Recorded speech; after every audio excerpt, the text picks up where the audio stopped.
Fraternidad Cristiana, una iglesia cristiana para la familia, presenta Reflexión Espiritual, en donde la Biblia cobra sentido para el hombre de hoy.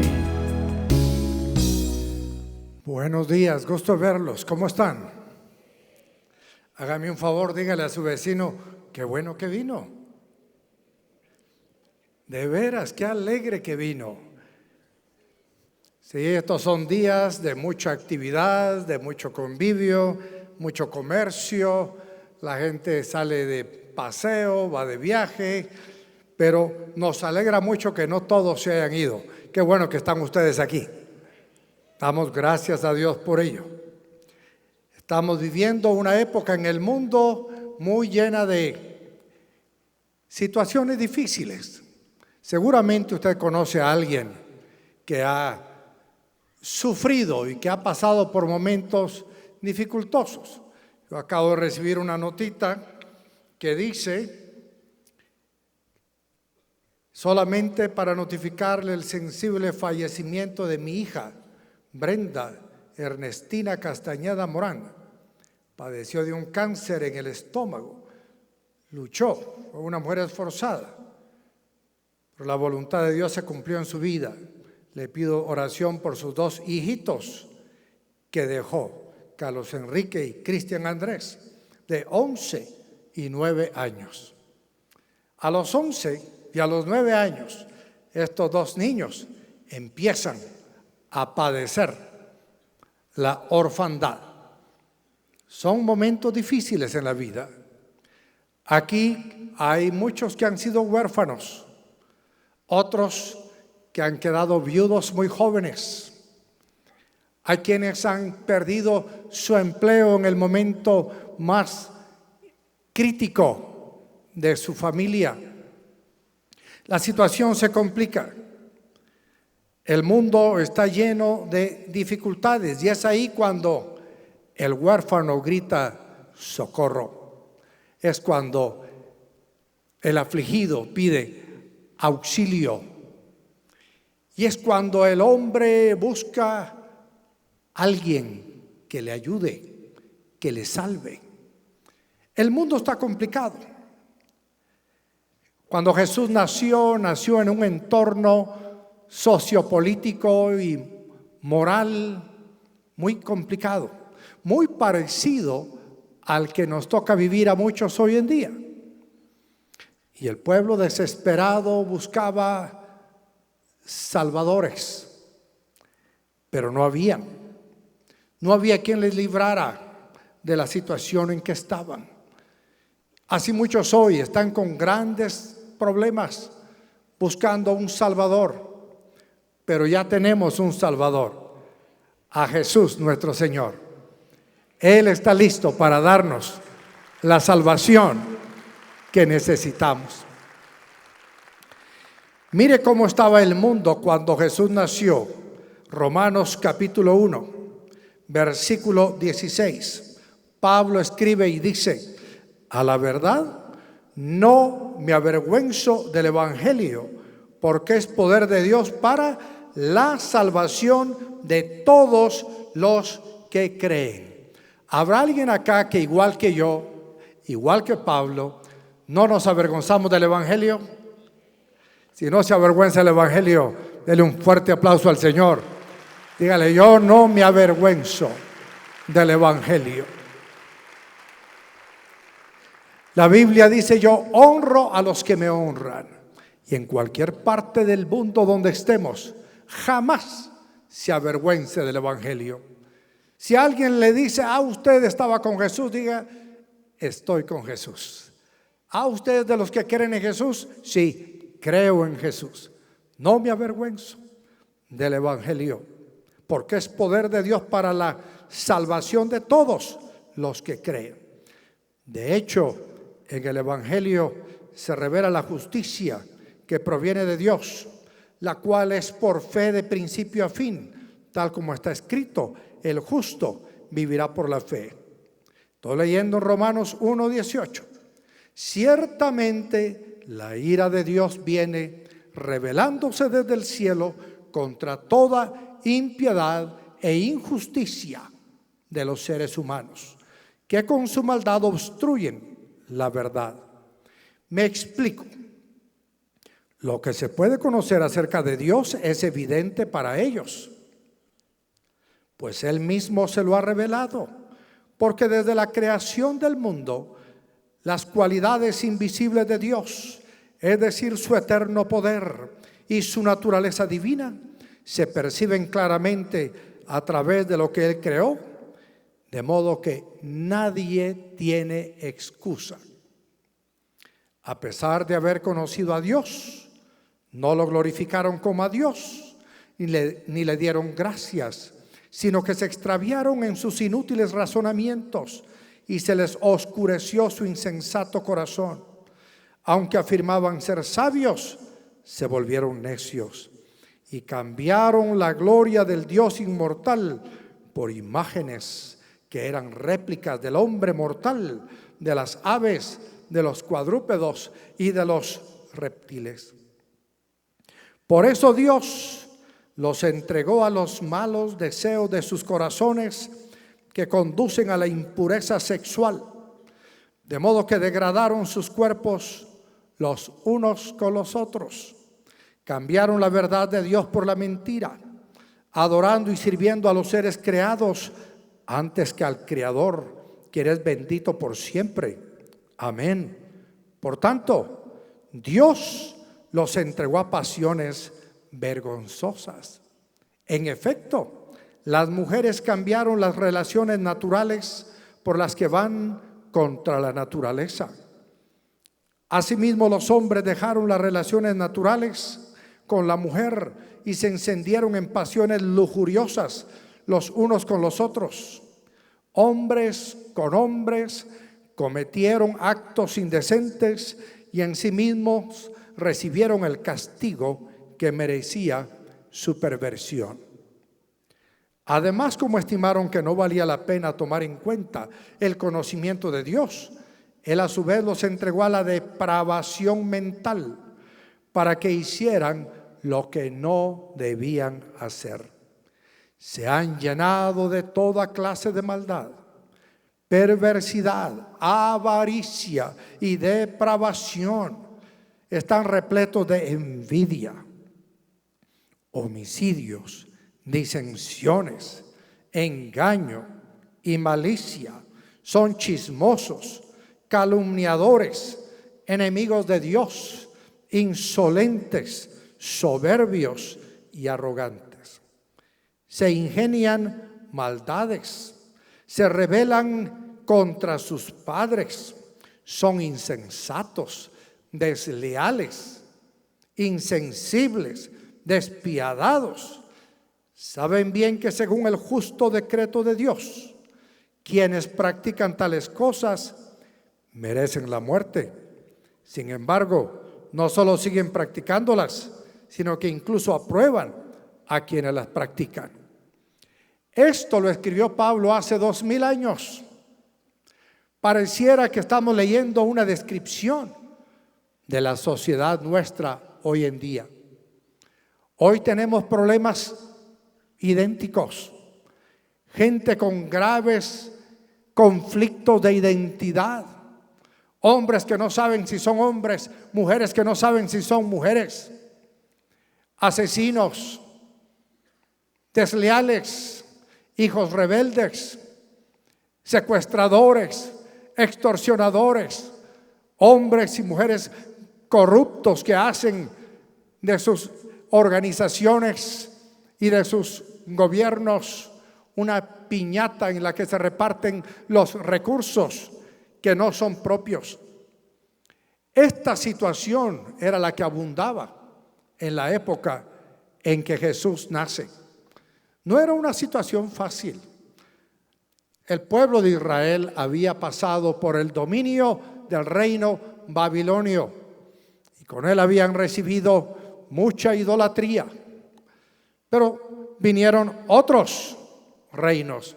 Vino el reino griego y el famoso Carlomagno, con todas sus debilidades e inmoralidades, conquista el mundo. pero no conquista su espíritu. Y ahora en el Imperio Romano es en donde surge la iglesia. La iglesia surge en medio de un imperio depravado. La gran mayoría de los emperadores romanos fueron homosexuales. La gran mayoría de emperadores romanos mataron a sus parientes, hicieron crueldades. La situación era difícil. Usted mira ahora alrededor del mundo y hay problemas. En estos días se hizo relevante la historia de África del Sur, porque un salvador de África del Sur falleció, Nelson Mandela, conocido como apartheid. Allí Nelson sufre, busca la manera de que su pueblo sea redimido, de que su pueblo sea aceptado, que sea tratado por lo menos en igualdad de condiciones que los de raza blanca. Como consecuencia de sus acciones, termina preso por 27 años. Créame, es admirable el precio que pagan muchos hoy en día por obtener para sus pueblos algún tipo de salvación. Y lo logró. Llegó a ser el primer presidente negro de ahí, de ese país, Sudáfrica. Y ahora fallece. Se juntaron todos o casi todos los mandatarios del mundo, una gran cantidad de ellos por lo menos, los principales, para reconocer el mérito de este Nelson Mandela, que logró mejorar mucho África del Sur. Yo he estado en África del Sur. Todavía hay mucho por hacer. Todavía hay millones y millones de surafricanos que viven en la miseria, que viven en la pobreza, que viven en el hambre, que viven en la ignorancia, pero han empezado. Hoy en día nosotros en nuestros países tenemos serios problemas de pobreza. Una gran cantidad. Guatemala está enfrentando uno de los lugares de desnutrición crónica más graves del mundo entero. Ocupamos los primeros lugares en desnutrición crónica en nuestro país. Tenemos mucho por hacer por nuestro país. Tenemos mucho por avanzar. Gracias a Dios, aquí hay varios miles de gente que pasaron por esa época de pobreza, de ignorancia, de desnutrición crónica, de pecado, de maldad, pero gracias a Jesús el Salvador, hoy estamos experimentando una nueva vida en Cristo Jesús. ¿Y cuántos se alegran por esa nueva vida en Cristo Jesús?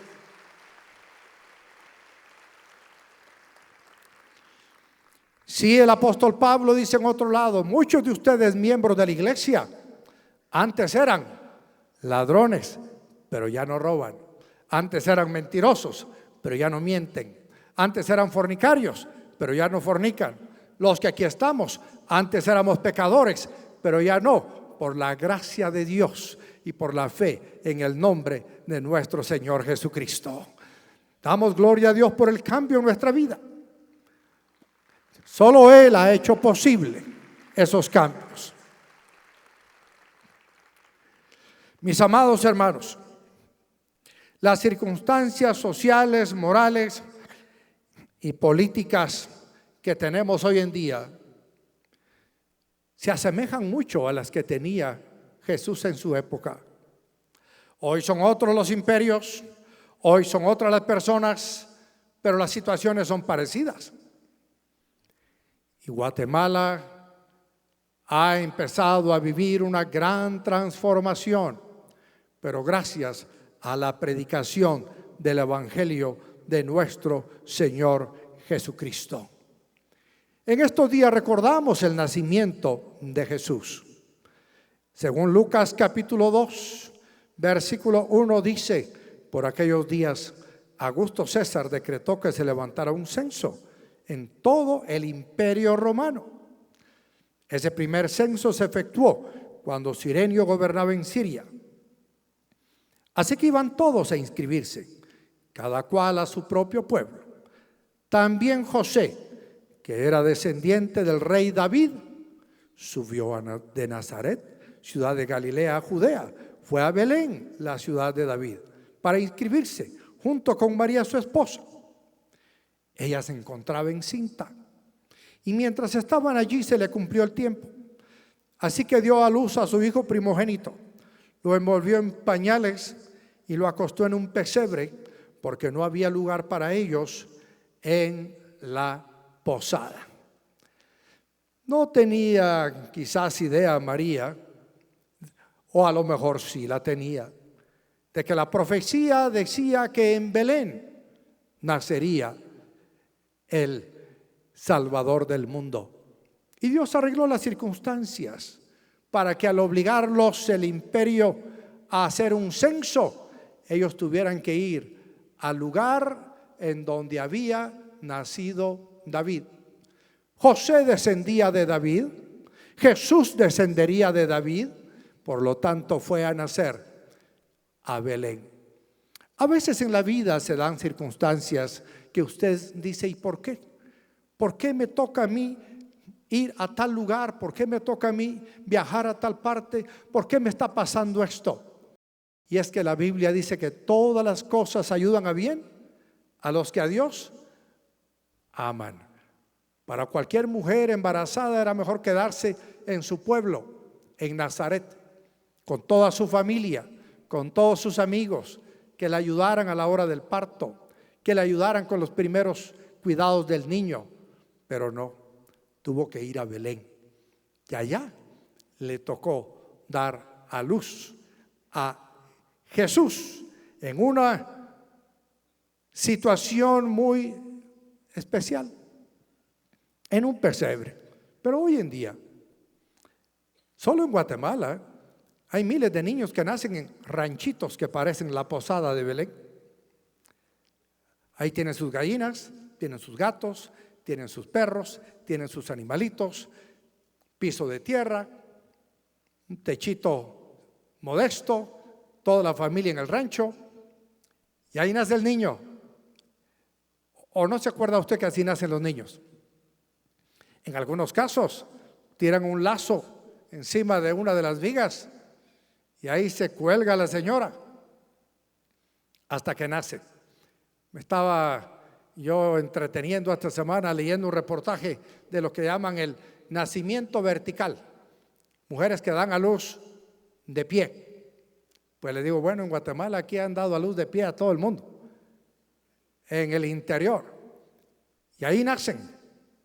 Yo le puedo decir una cosa, hay muchos aquí que nacieron allá en un ranchito, en una casa, en una forma similar.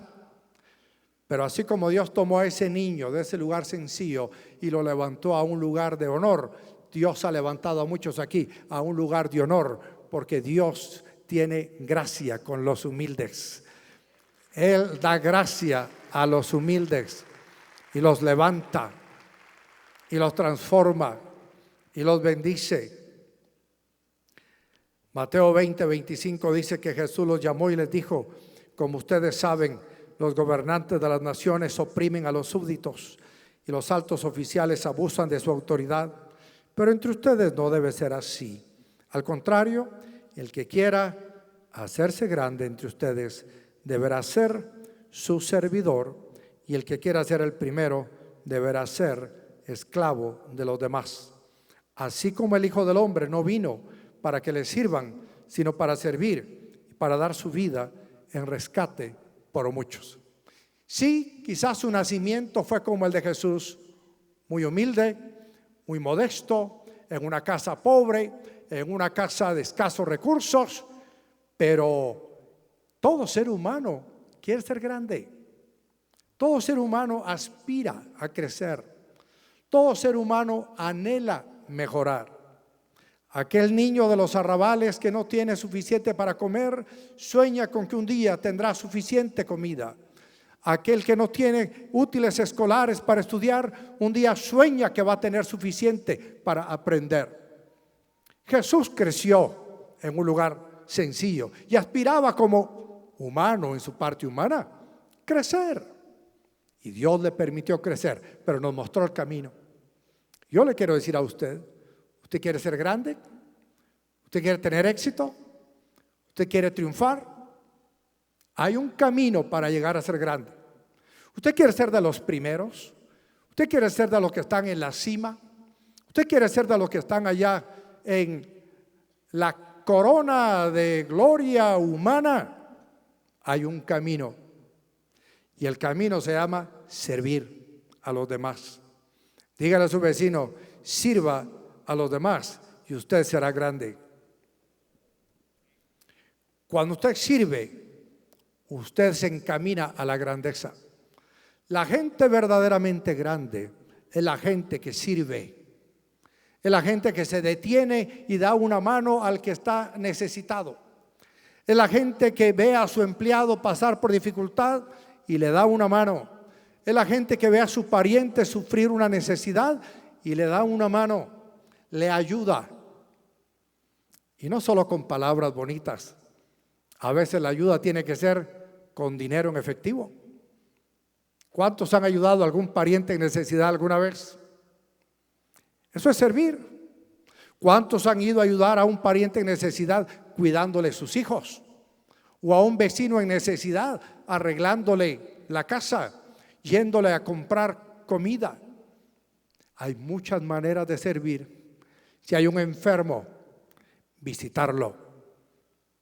El camino al éxito está empedrado por el servicio.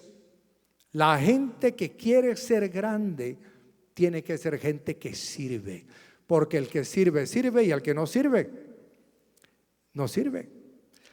Por eso Jesús nos vino a dar un buen ejemplo. Así como el Hijo del Hombre no vino para que le sirvan, sino para servir y para dar su vida en rescate por muchos. Subraya esas dos palabras, servir y dar. Porque a veces nosotros creemos que dando dinero es la única manera de servir. No, hay que dar dinero para la obra de Dios, para ayudar al pobre. Hay que dar dinero para sostener al gobierno. Cada vez que pagamos impuestos, estamos sosteniendo al gobierno. Y hay que dar. Pero hay otra cosa que podemos dar. Dar un buen saludo, ¿verdad que sí? Dígale a su vecino, mire, usted de veras me cae bien. Cuando usted le dice a alguien, mire, me cae bien, mire, lo aprecio, mire, admiro cómo usted trabaja, admiro cómo usted cuida de su casa, admiro cómo usted lleva su empresa. Usted está dándole a la gente estímulo. Tenemos que aprender a dar nuestra vida, y nuestra vida es tiempo. Y dar tiempo cuesta. Por eso cada vez que usted abre su casa para recibir a los miembros de su célula, para cantar juntos, orar juntos, exhortarlos, animarlos, bendecirlos, usted está labrando su camino a la grandeza, porque el que sirve y el que da, ese va a ser grande. Felicitaciones a todos aquellos que sirven y que dan.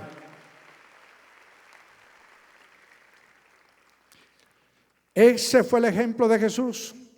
Sí, venimos a este mundo sin nada y en el camino Dios nos permite llenar nuestras alforjas de conocimiento, de experiencia, de dinero, de dones y talentos, pero no es para que las dejemos allí, es para que nosotros podamos compartir con los demás lo que tenemos.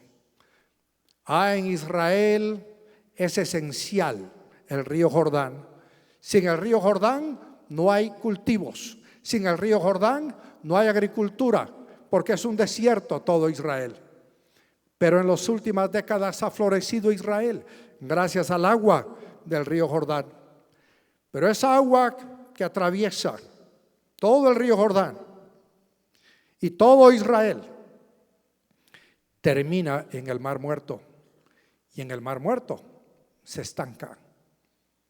Y esa agua viva que corre Y mientras se reparte en todos los territorios israelitas, bendice, cuando se estanca en el Mar Muerto, ya no sirve de nada, porque ya no sigue dando. Así es aquella persona que recibe de Dios muchas bendiciones y no las permite correr. Esos ríos de agua viva que hay en nuestro corazón son para que corran y otros se sacien de esa misma agua. Si Dios nos da de su paz, de su amor, es para que otros la disfruten y sean saciados. Tenemos que aprender a dar. Así que si usted recibe aguinaldo, recibe ganancias, recibe intereses, recibe herencias, no es solo para que las acumule como en el Mar Muerto, es para que las haga correr y las comparta con aquellos que lo necesitan. Jesucristo es el Salvador y es el Salvador para todos. Qué bueno que Jesús, así como Él nació en Belén, en un hogar humilde, también el anuncio se le dio a los encopetados, como decimos, a los sabios, los reyes de Oriente, los inteligentes, los ricos recibieron el anuncio de Jesús, los magos. Hasta el rey Herodes recibió el anuncio del nacimiento de Jesús. Pero no se anunció el nacimiento de Jesús solo a la élite. También se le anunció al pueblo, a los pastores. Los pastores eran la casta más baja de Israel. Era la clase social baja de Israel. Pero ¿cuántos se alegran de que Dios está preocupado no solo de los más ricos y poderosos, sino de los más pobres y humildes, de aquellos que viven al día con su trabajo? Dios cuida del rico, del pobre, para levantarlos a una vida nueva. Por eso dice allí el Evangelio que los pastores recibieron un mensaje. Y no fue un mensaje cualquiera, fueron los ángeles. Imagínense qué experiencia tan linda tuvieron los pastores. Fue una experiencia distinta a la de rey Herodes. Los sabios pues tuvieron una estrella. Los pastores tuvieron ángeles que les dijeron que estaban haciendo nuestro Señor Jesucristo. Y dice en Lucas 2:11: hoy les ha nacido en la ciudad de David un Salvador, que es Cristo el Señor. Esto les servirá de señal. Encontrarán a un niño envuelto en pañales y acostado en un pesebre. De repente apareció una multitud de ángeles del cielo que alababan a Dios y decían: gloria a Dios en las alturas y en la tierra paz a los que gozan de su buena voluntad. ¿Podemos decir juntos eso? Gloria a Dios en las alturas y en la tierra paz a los que gozan de su buena voluntad. Los pastores estaban en un imperio romano, guerras y guerras y guerras, pero viene y les dice un mensaje de paz para ustedes que gozan de su buena voluntad. ¿Cuál fue la señal? Un niño envuelto en pañales. Deben haber habido muchos niños envueltos en pañales, pero pocos en un pesebre. Los niños envueltos en pañales han de haber estado en su casa. José y María estaban lejos de casa, pero los encontraron en un pesebre. Allí estaba el anuncio del Señor. Así que fueron ellos corriendo a Belén. Lucas 2:12 dice: cuando los ángeles se fueron al cielo, entre paréntesis, ¿cuántos han visto un ángel alguna vez aparte del que está aquí enfrente? Es que Apocalipsis dice que el pastor de una iglesia es el ángel de la iglesia, pero yo personalmente nunca he visto un ángel. Y estos pastores vieron muchos ángeles. Eso es un privilegio, ver ángeles. Pero eso es lo que Dios le da a la gente que Él ama y que le quiere dar un aviso extraordinario. Estaban los ángeles hablándoles. Cuando los ángeles se fueron al cielo, los pastores se dijeron unos a otros: vamos a Belén a ver esto que ha pasado y que el Señor nos ha dado a conocer. Así que fueron deprisa y encontraron a María y a José y al niño que estaba acostado en el pesebre. Cuando vieron al niño, contaron lo que les habían dicho acerca de él, que sería el Salvador del mundo. Y cuanto lo oyeron, se asombraron de lo que los pastores decían. María, por su parte, guardaba todas estas cosas en su corazón y meditaba acerca de ellas. Los pastores regresaron glorificando y alabando a Dios por lo que habían visto y oído, pues todo sucedió tal como se les había dicho. La mayoría de nosotros hemos creído en Dios por la fe. Los pastores creyeron no solo por la fe, sino por lo que vieron. Si a usted se le aparece un coro de ángeles, yo creo que sí va a creer que existe el cielo, ¿verdad? Imagínense, ellos tuvieron ese privilegio. Ángeles se les aparece anunciando. Y algo que debemos imitar de los pastores es que fueron contando. Dígale a su vecino, cuente lo que usted ha oído. Cuente lo que usted ha oído. Si usted ha oído el mensaje de Cristo, mi hermano, ¿cuál es la responsabilidad que nos queda ahora? Contarlo. Usted y yo tenemos que ir por todo el mundo contando lo que hemos visto y oído, contando que existe un Salvador. Si hay problemas en el mundo, graves problemas en el mundo, serios problemas en su ciudad, serios problemas en su familia, serios problemas en su vida, pero hay una esperanza, hay un Salvador, Jesucristo el Señor. Él es nuestro Salvador.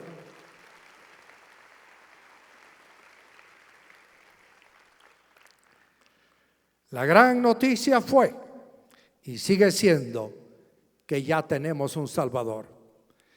Imagínense a los pastores, a José, a María, a toda esta gente en el Imperio Romano, oprimidos, cargados de impuestos, con todas las profecías del Antiguo Testamento resonando en sus mentes de que vendría el Mesías. Y habían pasado 4 siglos entre Malaquías y el Evangelio. Y nadie había predicado nada, no se había oído nada. Y de pronto se empieza a oír la noticia. Ya tenemos un Mesías, ya tenemos un Salvador. Es el niño que nació en Belén. Pero recuerde que para que Jesús llegara de niño a adulto a 30 años, había que esperar. Hay un proceso. A veces nosotros queremos las cosas ya. Usted viene acá, pastor, ore por mí para que yo me gradúe de médico. Y ni siquiera ha salido de bachiller. Tiene que pasar el proceso. Pastor, ore por mí para que el Señor me dé un buen yerno. Y la niña, 5 años. Hay un tiempo. Me gusta el Salmo 1 cuando dice que será como árbol plantado junto a corrientes de agua, que da su fruto en su tiempo. En su tiempo. Yo recuerdo cuando era muy jovencito, 12, 13 años, yo anhelaba predicar. Y yo le decía al pastor de mi iglesia, don Ramón, ¿cuándo me pone a predicar? Yo tengo un buen mensaje. Ahora me miro para atrás de 13 años y digo, aspiraba yo a predicar, deseaba predicar. Y el pastor me decía, un día vas a predicar. Pero nunca me ponían a predicar. Llegué a los 15, entré a la escuela bíblica. Y en la escuela bíblica yo era el más joven de todos. Entonces nunca me ponían a predicar. Ponían a predicar a otros. Pero da su fruto ¿cuándo? En su tiempo. Ahora estas últimas 2 semanas he estado con faringitis y por todos lados tengo que andar predicando. Aún con la faringitis. Da su fruto en su tiempo. Sí, Jesús nació, pero tomó 30 años para que empezara a hacer su labor. Usted está aquí ahora. Quizás hay cosas que Dios va a hacer en su vida, pero no necesariamente ahora mismo. Pero ya empezó el proceso. Tenga paciencia. Dígale a su vecino, tenga paciencia.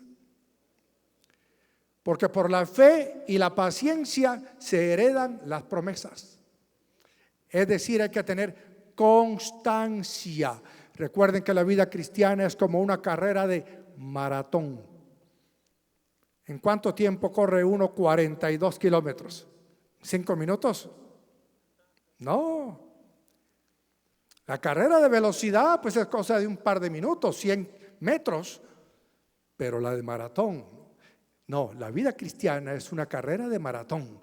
Y hay que tener paciencia, paso a paso, poco a poco, hasta que va a llegar. ¿Sabe usted cuántas vacas se ha comido ya? Pero seguramente usted ya se ha comido por lo menos una vaca, de pedazo en pedazo. Filete ahora, otro filete después, una mordida aquí, otra mordida allá. Al rato se acabó la gran vaca. Si usted se la quiere comer de un solo, no se puede. Hay que ir poquito a poquito. De quetzal en quetzal se hace un gran capital. ¿Verdad? Usted empiece a ahorrar. Yo empecé a ahorrar a los 10 años de edad. Y créame, junté un montón. Pero hay que aprender. Que de poquito en poquito se hace muchito. Bueno, ya sabemos que Jesús es el Salvador. Me llama la atención que Zacarías, el padre de Juan el Bautista, dice en Lucas capítulo 1 lo que era la vida de este padre de Juan el Bautista. Me llama la atención, miren ustedes, Lucas 1:5. En tiempo de Herodes, rey de Judea, hubo un sacerdote llamado Zacarías, miembro del grupo de Abías. Su esposa Elizabeth también era descendiente de Aarón. Ambos eran rectos e intachables delante de Dios. Obedecían todos los mandamientos y preceptos del Señor, pero no tenían hijos, porque Elizabeth era estéril y los dos eran de edad avanzada. Y cuando usted no tiene hijos y ya es de edad avanzada, ¿qué posibilidades hay? Ninguna. Te pasa toda su juventud estéril y de pronto quiere tener hijos a los 80. Dígame usted, se requiere mucho más que un avivamiento. Se requiere un milagro. Y a veces usted puede ser un hombre y una mujer como Zacarías y Elizabeth, recto, intachable, pero estéril. ¿Hay qué problema? Que en la vida uno sea recto e intachable y no pueda tener hijos. Pero a veces pasa. Sin embargo, vino Dios en la edad avanzada, les prometió un hijo y nació Juan. La historia dice que Zacarías se quedó tan impresionado que Dios lo dejó mudo todo el tiempo el embarazo, para que no anduviera presumiendo con los amigos, ¿no? De que todavía las polainas, como decimos acá. Pero Dios le permitió a esta pareja no solo ver a Jesús el Salvador, sino ver a Juan, el que anunció el camino de Jesús y que resultó ser primo de Jesús. Pero por eso Zacarías dice en el versículo 1, capítulo 1 de Lucas, versículo 67. Entonces su padre Zacarías, lleno del Espíritu Santo, profetizó: bendito sea el Señor, Dios de Israel, porque ha venido a redimir a su pueblo. Nos envió un poderoso Salvador en la casa de David su siervo. Zacarías, ya viejo, pensando que iba a morir y ver a su pueblo permanecer en tinieblas, dijo: nos ha enviado un Salvador. Dígale por favor a su vecino: el único que nos va a redimir es Jesús. El Redentor de Guatemala se llama Jesús. ¿Cómo se llama el Redentor de Guatemala? ¿Cuántos se alegran de que ya lo tenemos entre nosotros? Él es el Redentor de Guatemala. Por supuesto, los ángeles dijeron que Jesús era el Salvador. María reconoció algo importante. En Lucas 1:46, María dijo, en lo que se reconoce en la iglesia tradicional como el Magnificat, dijo María: mi alma glorifica al Señor. Nunca María dijo, glorifiquen mi alma. No, mi alma glorifica al Señor. Y mi espíritu se regocija en Dios, mi Salvador. Me impresiona María por esa confesión de fe. En ese momento María reconoce que Dios es el Salvador de ella. Hemos confundido los papeles. Hemos hecho de María la redentora, la salvadora, pero eso no es lo que dijo ella en la Biblia. María lo que dijo es, mi espíritu se regocija en Dios, mi Salvador. Y si Dios es suficiente para salvar a María, también lo es para salvar a cualquiera de nosotros. Y María nos ha dado un gran ejemplo al reconocer que es Dios quien nos salva a través de nuestro Señor Jesucristo. Porque se ha dignado fijarse en su humilde sierva, desde ahora me llamarán dichosa todas las generaciones, porque el poderoso ha hecho grandes cosas por mí, santo es su nombre. Nunca dijo María, yo voy a hacer grandes cosas por ustedes. No, ella dijo, el poderoso ha hecho grandes cosas por mí. La mujer samaritana en Juan 4:42 dijo, después de ir a dar testimonio de Cristo al pueblo de Samaria, ya no creemos solo por lo que tú dijiste, le decían a la mujer. Ahora lo hemos oído nosotros mismos y sabemos que verdaderamente este es el Salvador del mundo. ¿Por qué sabían que Jesús era el Salvador del mundo? Porque salvó a esa mujer que era adúltera. El ser humano, en busca de satisfacción, de paz y felicidad, busca a veces en los placeres sexuales o en el cambio de cónyuges la salvación, pero nunca lo va a encontrar. Si usted no es feliz con la que tiene ahora, difícilmente va a ser feliz con la que venga después. Simplemente va a caer del comal a las brasas. No por tener más somos más felices. Y si no, pregúntele a Salomón. Tuvo 900 y al final dijo, vanidad de vanidades, todo es vanidad. El haber pasado difícil con 900 suegras. El apóstol Pedro negó a Jesús 3 veces y sin embargo Jesús le amó, le perdonó y lo restauró. Por eso cuando Pedro predicó en Hechos 5:30 dijo, el Dios de nuestros antepasados resucitó a Jesús, a quien ustedes mataron colgándolo de un madero. Por su poder Dios lo exaltó como príncipe y salvador para que diera a Israel arrepentimiento. Usted puede vivir en adulterio y no saber cómo salir de eso. Yo le doy el camino. El camino se llama Jesús. Dígale, Señor, ayúdame. Estoy como aquella mujer que ha tenido ya 5 maridos y tú le ayudaste, Dios. Él puede ayudarle. O quizás usted creció en el Evangelio y negó a Jesús y se apartó. Igual que Pedro, Jesús está listo para restaurarlo, para tomarlo en sus brazos y decirle te amo. Mire usted a Saulo de Tarso, perseguidor de la iglesia.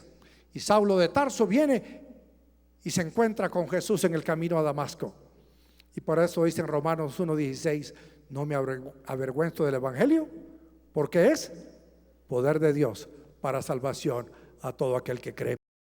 Para ti, el día de hoy traemos 5 libros que te ayudarán en tu relación familiar, en tus finanzas y en tu ministerio. Si necesitas consejos para el cuidado de tu matrimonio, tus hijos, tu hogar, te recomendamos Alas para tu familia y Escuela para padres. Si lo que buscas son consejos prácticos sobre mayordomía y finanzas a nivel personal, familiar y empresarial, Fórmulas bíblicas para prosperar y Alas para tu economía. Y si eres un líder eclesiástico que busca ideas y estrategias bíblicas para bendecir tu congregación, pregunta por el libro Mantenga su iglesia viva, escritos por el Dr. Jorge H. López. Cada libro recoge su experiencia como esposo, como padre de familia y como pastor de la Frater, una congregación de más de 15,000 miembros, la cual ha sabido administrar aplicando los principios bíblicos que le han conducido al éxito. Encuentra estos 5 libros hoy en tu librería de preferencia, también disponibles en Amazon.com. La Biblia, el único libro de texto que se repite en todos nuestros grados. Con más de 25 años de experiencia, 14 promociones con egresados que han logrado altos cargos en la iniciativa privada y en el gobierno. Departamento de Crecimiento Espiritual, diplomado en Teología Básica, programa totalmente bilingüe, TOEFL en cuarto bachillerato, 3 laboratorios modernos de computación, un centro recreativo de los más grandes en Guatemala. Esto y más es Liceo Frater. Educación que trasciende a la eternidad. Visítanos en liceofrater.edu.gt o llámanos al 2243-2100. Esperamos que logre poner en práctica este mensaje de edificación y bendición para su vida. Comuníquese con nosotros al PBX 502-2243-2243 o escríbanos a nuestro correo electrónico info@frater.org o visítenos en nuestra página de internet www.frater.org, Ciudad de Guatemala.